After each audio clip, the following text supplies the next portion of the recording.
আজ কৌশিকী অমাবস্যা। মা কাকিমার সাথে মা ভবতারিণীর মন্দিরে পুজো দেখতে গেলাম। প্রথমেই আমাদের মা ভবতারিণীর মন্দির দর্শন করাই তোমাদের।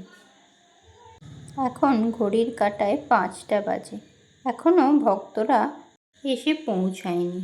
মা কাকিমারা একটু পুজোর জোগাড় করতে গেল। সেই সময় আমি মা ভবতারিণীর দর্শন করলাম। কি অপরূপ সুন্দর লাগছে মা ভবতারিণীকে। মন্দির প্রাঙ্গণে এখনও ভক্তদের সমাগম হয়নি, তাই চলো তোমাদের মন্দিরটা একটু ঘুরে দেখাই।